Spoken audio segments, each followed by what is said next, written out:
Se você recebesse uma promessa de ser curada de um câncer terminal, porém acabasse descobrindo que tudo não passava de um golpe, o que você faria? Com certeza a primeira coisa seria deixar o like e se inscrever no canal, pois nesse vídeo de Derrotando Filmes, iremos acompanhar John Kramer testando a vontade de viver de pessoas ruins que não valorizam as próprias vidas, nem as dos outros. E eu vou apontar os erros cometidos, o que você não deveria fazer e tentar tomar as melhores decisões para derrotar as armadilhas mortais em Jogos Mortais 10. Esse é o único cara que você não gostaria de enganar. John Kramer é um senhor de idade que estava passando por uma montanha russa de emoções, depois de descobrir que estava com câncer no cérebro em estágio final. E ao saber sobre isso, sua vida mudou completamente, ainda mais depois de ver o faxineiro do hospital roubando um homem em estado grave e que estava inconsciente. Isso desperta algo em John, que se imagina prendendo o cara numa armadilha onde ele seria forçado a escolher entre quebrar os dedos da mão ou ter os olhos arrancados por uma máquina, que usava pressão para puxar os glóbulos oculares para fora das órbitas. Mas claro que o medo da dor faz ele perder sua visão para sempre, mas ao voltar desse sonho, John se revela para o faxineiro, lhe intimidando e fazendo ele devolver as coisas para não ter que matá-lo. Ao passar dos dias, John começa a frequentar um grupo de pessoas que sofriam da mesma doença, e lá ele conhece Henry, um homem que conta ter câncer em fase terminal no pâncreas, mas que se recusava a morrer, e iria lutar contra a doença até o fim. Alguns meses se passam, e vemos o velho escrevendo seu testamento enquanto aguardava o dia de sua morte, até que ele avista Henry em sua frente, e percebe que o cara estava praticamente novo em folha, parecendo muito bem para quem estava perto de morrer. Então ele pergunta o que aconteceu, e Henry revela que passou por um tratamento revolucionário, criado por Finn Pederson, que consistia em uma cirurgia juntamente com um coquetel de remédios combinados que o curaram. E depois de mostrar sua cicatriz para provar que dizia a verdade, ele percebe que John devia estar muito interessado. Ele passa um link para entrar em contato com o Dr. Finn, já que nem a cirurgia nem os medicamentos eram permitidos em nenhum lugar do mundo. E por isso, Henry teve que viajar até a Noruega para fazer o tratamento de uma forma clandestina. Intrigado com isso, John começa a pesquisar sobre o tal doutor, que dizia ter desenvolvido a cura do câncer, descobrindo uma combinação de substâncias que faziam certos genes ligarem e desligarem. E tudo que seu remédio milagroso fazia era ensinar o câncer a se desativar. Ainda mais intrigado com tudo isso, John entra no site que Henry lhe deu e vê a filha de Finn, a doutora Cecilia Pederson, contando que seu pai teve de se esconder, já que as empresas farmacêuticas estavam tentando silenciá-lo, pois Finn tinha descoberto a cura para dezenas de doenças, que custaria muito barato e faria com que os pacientes nunca mais tivessem que se medicar, fazendo os governos mundiais esconderem isso do povo para favorecer seus acordos monetários. Portanto, Finn teve que se esconder, e Cecilia decidiu continuar aplicando o tratamento do pai para salvar vidas, enquanto que ele melhorava sua fórmula. Bom galera, mesmo sabendo que aquela armadilha foi apenas um pensamento na mente de John, ainda assim ela é uma das mais fáceis de se derrotar. Isso porque tudo que o cara tinha que fazer era girar o botão até o final de uma vez para acabar rápido sem sofrer muito, já que as únicas coisas que seriam quebradas eram seus dedos, e isso poderia ser facilmente recuperado com uma cirurgia, e um mês ou dois de repouso já seria o suficiente para ele ficar novo em folha, já que apenas os dedos foram quebrados e não a estrutura da mão em si. E com certeza isso seria bem melhor do que perder os olhos ou morrer. Quanto a John, sendo o grande gênio que ele é, ele deveria ter procurado mais sobre a composição do medicamento, se haviam efeitos colaterais, pesquisar os pacientes que já passaram por ela, o tempo de recuperação e a taxa de sucesso. Isso porque não dá para se confiar em tudo que se vê na internet, já que poderia facilmente ser um golpe para arrancar dinheiro de gente desesperada. Afinal, parece que ele nunca viu o filme Clube da Luta, onde o Tyler ia em um monte de grupo de ajudas e mentia sobre ter doenças. Nada impede Henry de fazer a mesma coisa para dar um golpe em alguém, e mesmo que seja verdade, para ser banido em vários países e ter o medicamento sem aprovação dos órgãos regimentais de saúde, provavelmente é porque o remédio tem efeitos colaterais perigosos, baixa taxa de sucesso ou algo do tipo. E as cirurgias com certeza são clandestinas e feitas com equipamentos precários, já que todos os aparelhos necessários que envolvem operações cirúrgicas são extremamente caros. Portanto, John deveria interrogar melhor Henry sobre esse assunto, ou até mesmo procurar outra pessoa que passou pelo procedimento. Com uma fagulha de esperança, John envia uma mensagem com seu contato e registra os médicos do site, e na manhã seguinte, o velho acorda com uma ligação de Cecilia, que pergunta se ele estava interessado em entrar num próximo grupo de tratamento daqui a 3 meses, mas John informa que talvez não tenha esse tempo. Então, com pena do senhor, Cecilia lhe oferece um encaixe nesse grupo de agora, mas com a condição que ele vá para o México o mais rápido possível, no caso, na próxima semana. E como estava desesperado e sem nenhuma outra opção, John aceita fazer isso. Na data marcada, o velho gasta todas as suas economias e viaja para o México, onde encontra Diego, o motorista mandado pela companhia para levá-lo até o local de encontro, que ficava no interior bem escondido, onde John teria paz, e mais importante, a empresa que o trataria não seria incomodada pelos seus perseguidores. No caminho, John é parado por uma van cheia de homens armados, que lhe arrancam do táxi perguntando seu nome, e quando ficam sabendo que aquele era o paciente da Cecilia, eles o enfiam na van e o levam até a casa onde aconteceriam os tratamentos. Ao entrar, John é recebido por Gabriela, uma gentil garota que, de acordo com ela mesma, foi salva por Cecilia. E depois Depois de se acomodar no seu novo quarto, não demora muito para a doutora ir até lá conhecer seu paciente, que reclama da recepção e do showzinho com a van, mas Cecília conta que isso era necessário, pois ela não queria ser descoberta novamente pelas farmacêuticas e pelo governo. Portanto, ninguém poderia saber a localização do local, nem mesmo os pacientes. Bom galera, definitivamente tem algo errado com tudo isso. Afinal, o líder de um projeto dessa magnitude nunca que ligaria em pessoa para falar com o paciente, a não ser que fosse alguém muito importante. Eles deveriam ter uma equipe contratada só para fazer esse serviço de ligações e deixar os médicos liberados para executar as operações cirúrgicas. Isso tudo já é extremamente suspeito, e Jigsaw, sendo tão inteligente, já deveria ao menos ter notado isso. E mais pra frente, vocês vão ver que esses sinais ficam cada vez mais alarmantes. Talvez o desespero de estar tão perto da morte o esteja deixando completamente cego em relação aos sinais de perigo. Fora que esse discurso sobre as farmacêuticas e o governo estarem conspirando para deixar fim sem ter meios de produzir essas sais curas é completamente incompreensível, já que um remédio que pode curar literalmente qualquer doença seria tão lucrativo, se não mais lucrativo do que qualquer outro. Afinal, essas pessoas desesperadas pagariam qualquer valor por esse remédio. Se bem que para o medicamento de fim estar sendo banido de tantos países, provavelmente é porque o seu uso não é muito seguro, já que os órgãos de regulamentação dessas paradas só não liberam eles para vendas caso os remédios tenham efeitos colaterais horríveis e imprevisíveis, e não tenham passado pelos anos de testes pedidos, ou sejam completamente ineficazes. Além disso galera, Kramer deve saber melhor que ninguém que seu problema é literalmente incurável, por causa de sua natureza extremamente agressiva, e da capacidade do tumor de se espalhar pelo tecido cerebral. Fora que como o câncer se adapta rapidamente às diferentes células ao seu redor, ele pode desenvolver uma resistência aos medicamentos usados para combatê-lo. Outro grande problema com o tratamento de câncer cerebral é que os tumores individuais são excepcionalmente profundos e difíceis de alcançar, o que dificulta o tratamento com a radiação e cirurgia, ou seja, esse tratamento milagroso não faz sentido nenhum. Ainda mais porque Jigsaw está a poucos meses da morte, apenas um milagre conseguiria salvá-lo, já que a tecnologia comum não tem essa capacidade. Quanto ao sequestro, além de não fazer sentido nenhum, parece mais uma forma de desnortear os pacientes para que eles não saibam voltar até o local da operação, em vez de uma medida protetiva. Até porque, se Cecília realmente estivesse sendo caçada por tantos países, seu nome já estaria na ONU, e dificilmente ela conseguiria ficar transitando de um país para o outro com tanta facilidade. Além de que aquele site seria fechado pelo FBI para impedir que as pessoas passassem por esse tratamento clandestino, ainda mais que o site nem estava na Deep Web, e isso seria facilmente rastreado pelos governos. Mais tarde, Cecília leva John para conhecer o resto da equipe no local onde aconteceria a cirurgia, e a primeira pessoa que Cecília lhe apresenta era Carlos, o menino que vivia jogando bola perto do local onde aconteciam as operações, que era uma fábrica abandonada nas redondezas. Lá dentro, a doutora lhe apresenta seu time, que consiste em Mateu, o anestesista, e Valentina, a enfermeira, que estava cuidando de um paciente recém-operado chamado Parker, que tinha câncer na tiroide, mas já estava se recuperando. Ao entardecer, Cecília se senta para conversar com John e saber o que ele fazia para viver. Então o velho conta que foi engenheiro civil e arquiteto, o que faz sentido com as coisas que ele inventa no seu novo hobby, pois é assim que ele descreve a Cecília seu hábito de colocar as pessoas em jogos mortais. Só que a conversa é interrompida por Gabriela, que vem lhe deixar uma bebida como forma de desejar boa sorte. Ao amanhecer, John se levanta com os sons de batida e encontra Carlos tentando arrumar sua bicicleta. E aí ele ajuda o garoto puxando a roda e tenta ensiná-lo a fazer o mesmo. Só que como a criança não falava inglês, John lhe pergunta como se falava puxar em espanhol, e o menino lhe ensina, criando ali uma bela amizade. Finalmente chega a hora da cirurgia, e Cecília informa que o velho faria uma operação semiconsciente, para que pudesse monitorar com facilidade seu status, que seria feita por um tal de Dr. Ramon. Logo a operação se inicia, e John fica encarando a tela enquanto o homem mexia em sua cabeça, até Valentina mudar o monitor de lugar para que o velho não tivesse que ver aquelas imagens fortes. Após checar se estava tudo certo com as funções motoras de John, eles aplicam anestesia, e quando acorda, John se vê em uma instalação diferente, onde o colocaram para o caso de precisar de uma transfusão de sangue. E aí a doutora lhe mostra os resultados de seus exames, mostrando que tudo no corpo do velho estava ótimo, e que a operação tinha sido um sucesso. Agora, tudo que Kramer precisava fazer era tomar seus remédios e descansar, pois logo ele estaria vivendo uma nova e duradoura vida. Agradecido, John promete depositar o restante do pagamento no dia seguinte. É aí que John pede para ver novamente Gabriela e agradecer por seus cuidados, mas a médica apenas diz que irá repassar o recado. O tempo passa e John se recupera extremamente bem, e o vemos desenhando novas armadilhas para seus jogos, mas já que tinha uma nova vida, isso não fazia mais sentido. Portanto, ele vai até uma loja para comprar uma bebida a Gabriela e agradecer por tudo. Mas quando chega na casa onde ficou, ele encontra tudo revirado e percebe que todos foram embora. Preocupado, o velho vai até o local onde foi operado e percebe que quase tudo que estava ali tinha sido retirado às pressas. Explorando o local, ele encontra um monitor com um DVD do lado, sobre uma aula de neurocirurgia, e ao olhar no monitor, ele vê que as imagens que viu não eram de sua cabeça, e sim daquela aula. Percebendo o que aconteceu, o homem tira seu curativo e usa um caco para olhar no espelho, só que ao ver que não tinha cicatriz, ele surta e arremessa a garrafa longe. longe, voltando a ser o Jigsaw. Mas agora muito pior que antes, pois mataram sua esperança na humanidade. Assim como aquelas pessoas que não deixam um like no vídeo matam a minha fé na humanidade. Então deixa o like aí galera, que não custa nada e ajuda demais. Bom, para gênios do crime capazes de enganar até o próprio Jigsaw, eles deixaram muitas evidências para trás, e é impressionante que a polícia não tenha conseguido pegá-los antes. Quanto ao grande Jigsaw, aparentemente o câncer afetou em muito a sua capacidade de percepção e raciocínio lógico, já que desde o início tudo estava muito estranho, a forma com que ele foi contatado e rapidamente arrumou um horário para o tratamento, os resultados imediatos de sua cirurgia na saúde, já que ele praticamente estava novo em folha depois de teoricamente arrancar metade do cérebro, e isso nunca aconteceria caso a operação realmente tivesse sido realizada. Isso porque, vocês se lembram que eu expliquei as dificuldades de operar um tumor no cérebro, né? Já que os tumores fazem ligações e se aprofundam no tecido, tornando impossível sua remoção. Bom, no caso de John, esse quadro ainda é pior, ou seja, ele deveria ao menos estar sentindo tonturas, lerdeza de raciocínio e talvez perdido até algumas funções motoras, com tudo que tirariam de sua cabeça. Portanto, é estranho que ele não tenha notado antes. Movido pelo ódio, John vai atrás de Diego, que estava prestando seus serviços levando clientes para locais turísticos, e ao encontrá-lo, John o sequestra. Ao acordar, Diego se vê amarrado com 2 bombas presas nos braços, e ao avistar John do outro lado de uma vidraça, ele implora para que o homem pare, pois já tinha lhe contado tudo o que sabia sobre aquelas pessoas. Só que John está cego pela vingança, e apenas deixa cair a fita para que sua nova vítima escute, onde ele pedia para jogar um jogo, pois tinham 2 bombas de tubo presas em cada braço de Diego, ou melhor, do Dr. Ramone, e essas belezinhas representavam um câncer que precisava ser arrancado. Por isso, John lhe deu 2 lâminas, que não cortavam os fios de aço, mas cortavam a carne. E tudo que Diego precisava escolher era morrer ou cortar seus braços. Desesperado, o homem começa a correr pelo local procurando uma saída ou outra solução, mas ao ver que não tinha o que fazer e com pouco tempo sobrando, o enganador corta violentamente seus 2 braços, arrancando a última das bombas, faltando apenas 15 segundos para estourar, conseguindo sobreviver por muito pouco. Ao fim do jogo, John vai até ele com um kit médico. Ele diz que vai ficar tudo bem, pois ele ganhou. Depois de cuidar dos ferimentos do garoto, Jigsaw liga para um detetive e pede ajuda para localizar pessoas que precisavam vir a julgamento. Ok, o Jigsaw deve ter virado um ninja durante o tempo que passou obrigando as pessoas a jogar essas coisas que ele chama de jogos. Isso porque ele sequestrou o Diego em plena vista no meio de um monte de turistas, e ninguém notou sua presença. Além disso, galera, com certeza não seria tão fácil assim fugir, já que uma pipe bomb em teoria tem um raio de explosão que pode chegar até 40 metros, dependendo da quantidade de pólvora usada e do ambiente onde ela explode. Ou seja, com certeza Diego teria ido de base por conta dos estilhaços lançados pela bomba, já que ele nem estava tão longe assim do raio de explosão. Além disso, mesmo se cortasse os dispositivos, ele provavelmente morreria pela hemorragia, pois os danos dos seus tecidos e veias fariam com que ele sangrasse até a morte em pouco tempo. Fora que depois de esbagaçar um de seus braços, causando danos graves aos músculos, seria praticamente impossível que ele tenha força para cortar o outro. E aqui também vemos John mostrando toda a sua inteligência ao se aproximar de um homem com 2 lâminas nas mãos sem estar armado. Se Diego quisesse finalizá-lo, era só acertar o pescoço. Depois disso, a primeira a ser localizada é Valentina, a tal enfermeira que na verdade era uma relaxadora profissional, que estava oferecendo seus serviços para um homem na balada. O problema é que o cara não queria pagar e tenta atacá-la, mas alguém salva sua pele quebrando a janela e acertando um golpe no cara antes que o pior acontecesse. Mas quando achava que estava salva, Valentina é sequestrada. O próximo a ser encontrado é Mateu, que trabalhava em uma clínica veterinária e de brinde ainda pegava uns remédios usados nos animais e vendia para Gabriela no fim de seu expediente. Mas o homem começa a ficar incomodado, falando que acabariam percebendo que ele estava fazendo isso, e pede que ela encontre outro fornecedor, fazendo com que a moça saia de lá totalmente constrangida. E pouco tempo depois, o homem percebe que tinha algo estranho, quando todos os cachorros pararam de latir como se estivessem assustados com algo. Só que antes de poder conferir, Mateu é nocauteado por uma pessoa usando máscara de porco. Em paralelo, Gabriela vai até o banheiro de um bar para tentar tomar seus remédios, e se tranca em uma das cabines para não ser incomodada, até que ela percebe alguém parado na porta. Com medo, ela saca um spray de pimenta, mas logo essa pessoa desaparece. Aliviada, Gabriela sai do banheiro desconfiada, e é acertada pela porta de outra cabine, e a mascarada pega o spray de pimenta no chão e joga no rosto da garota, capturando. Por fim, vemos Cecília, que estava em sua casa luxuosa, e vemos que ela tinha um quadro na parede com as pessoas que extorquiu, e John estava lá, pagando a bagatela de $250 mil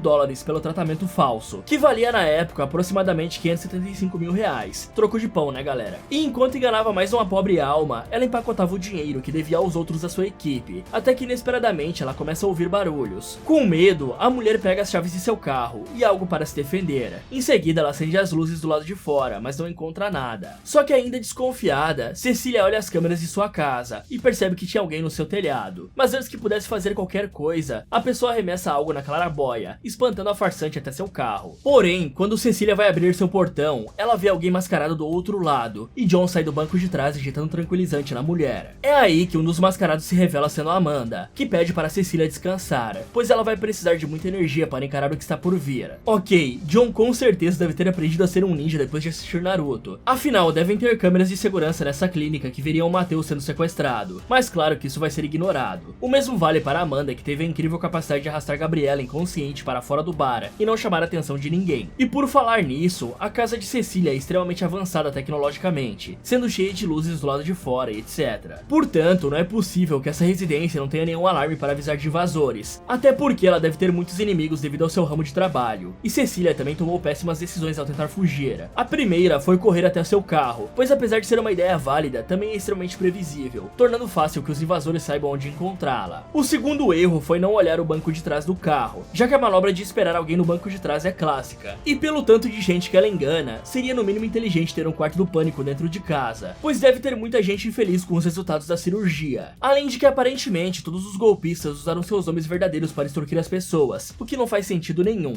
E me faz pensar que realmente a polícia desse universo é completamente incompetente, já que o contato de John encontra todos os criminosos em menos de um dia. Quando as vítimas acordam na mesma fábrica onde fizeram a cirurgia em John, elas ficam extremamente desesperadas, até que Amanda aparece para tirar o agasalho de Cecília e pegar seu colar, os colocando em uma bancada no centro do local. Nesse momento, todos já estavam se perguntando o que estava acontecendo, até que John entra na sala e eles entendem que estavam ferrados, e podemos ver como isso se tornou pessoal para John, já que ele decide comparecer pessoalmente no jogo, sem fitas ou bonecos. Cecília pergunta o que estava acontecendo, pois só queriam ajudar o velho, mas ele diz que se cansou desse jogo e propõe um novo. E aí, Mateo implora por sua vida, jogando toda a culpa em Cecília, mas John afirma que ele poderia ter dito a verdade, mas escolheu participar daquela encenação. Gabriela também se desculpa, dizendo que não queria machucá-lo, mas Jigsaw já tinha traçado seus planos. A primeira que iria jogar era Valentina, que fica extremamente irritada com a situação, dizendo que matará os dois, mas Amanda pede que ela preste atenção nas regras se quisesse sobreviver para isso. Então a dupla liga uma máquina de serra dizendo que a linha pontilhada marcava o local que ele libertaria, e tudo que ela precisava fazer era cortar. Então todos ficam desesperados, e Cecília diz que não estava entendendo o que aconteceu, pois todos ali curavam pessoas e ajudaram a salvar vidas. Mas John revela que foi atrás de tudo, e ele sabe que ela mentia para as pessoas à beira da morte, tirando delas a única coisa que sobrou, a esperança, e conseguindo assim mais de 8 milhões de dólares dos 34 pacientes que ela teve. E todos que se trataram com eles estavam mortos, pois tudo foi checado. Assim, Jigsaw diz que todos que participaram disso não eram diferentes de Cecília, e por isso iriam jogar querendo ou não. Ao fim do papo, ele volta a Valentina, dizendo que o ser humano tem 2 kg de medula óssea, e ela só precisava tirar 90 gramas, pois tinha muito mais que isso no seu fêmur. Tudo que ela precisava fazer era sugar aquilo, e iria parar na máquina ao lado, e ao coletar as 90 gramas, a serra seria desativada. Só que John avisa para ela não hesitar, pois tinha apenas 13 minutos para fazer isso. Além disso, se recusar a jogar não era uma opção, pois o próximo jogo só seria passado adiante quando cada um completasse seu teste. Portanto, caso alguém se recusasse a participar, os outros jogadores ficariam presos ali para sempre. Tendo explicado tudo, o velho vai até sua sala de observação, enquanto os outros imploravam por suas vidas. Mas vendo que não tinham escolha, os três convencem Valentina a jogar para poderem sair dali, e encorajada, a mulher pega a serra iniciando o contador. Mas ela se desespera e perde um tempo precioso. Temendo por sua vida, Valentina começa a serrar até desconectar a perna, e usa o tubo de sucção para extrair o líquido do fêmur, mas quando estava perto de conseguir, o contador chega a 0 e a garota perde a cabeça, literalmente. Bom galera, Valentina com certeza iria desmaiar com o choque antes mesmo de terminar de serrar a perna. Isso porque o cérebro dela não iria conseguir processar a dor e a cena ao mesmo tempo, e funcionar normalmente. Mesmo que depois de um tempo ele desativasse a dor para se autopreservar, a hemorragia somada ao estresse de ser sequestrada e agora estar presa numa fábrica abandonada, definitivamente ia fazer Valentina perder as forças, mas ainda assim tem um jeito de driblar esse desafio, pois tem várias substâncias no corpo que são mais densas do que o sangue, como a gordura por exemplo. Claro que ela teria que arrancar muito mais que 90 gramas para dar o peso correto, já que o tutano é um pouco mais pesado que a gordura, mas ainda assim seria mais fácil, e a profundidade do corte seria menor, tornando possível ganhar sem ter que fazer um cosplay de Saci Pererê. Só dependeria do Jigsaw aprovar isso ou não, e levando em conta a filosofia dele, provavelmente só de você ter coragem para fazer algo assim ele aprovaria. Além disso, a garota não precisava ter arrancado a perna toda para ganhar, ela poderia apenas ser serrada de cima para baixo até chegar no osso, e usado a mangueira para sugar o tutano. Fora que tudo teria dado certo se ao invés de ficar chorando e perdendo um tempo precioso, ela tivesse começado antes, pois já deu para ver que 3 minutos era tempo de sobra para conseguir fazer o jogo. O problema é que ela perdeu mais de 1 minuto chorando e gritando. Após verem sua comparsa cair dura na sua frente, todos entram em pânico total. E Gabriela acusa Cecília, dizendo que é culpa dela de todos estarem ali. Mas a mulher fala que isso não era verdade, pois foi o vício em tóxicos da garota que colocou ela nessa posição miserável. Ao ouvir isso, Amanda se compadece com Gabriela, se lembrando do que passava quando também era viciada. E aí ela diz que os tóxicos nos arrastam para coisas que vão contra a nossa natureza, mas Jigsaw fala que Gabriela seguiu seu próprio livre-arbítrio, e que a próxima a jogar seria ela. Então Amanda tenta conversar com seu mestre, que fica desconfiado da capacidade de sua discípula de reprimir a empatia, dizendo que se Amanda não desse conta disso, provavelmente não conseguiria completar o trabalho dos dois. É aí que as dores do câncer começam a assolar John novamente, e percebendo que o cara estava perto de bater as botas, Amanda fala que não conseguiria seguir com os jogos sem ele, mas John lhe garante que ela estava preparada, pois aquelas pessoas precisavam ser testadas. Só que a mulher não concorda que Cecília mereça uma segunda chance, e isso gera um pequeno conflito entre eles. Em paralelo, o celular de Cecília toca, gerando um pouco de esperança nas pessoas, mas elas não conseguiam alcançar o telefone de nenhuma forma. Então, pensando em sua própria sobrevivência, Cecília vai até o corpo de Valentina e o abre usando um pedaço de metal que tinha encontrado.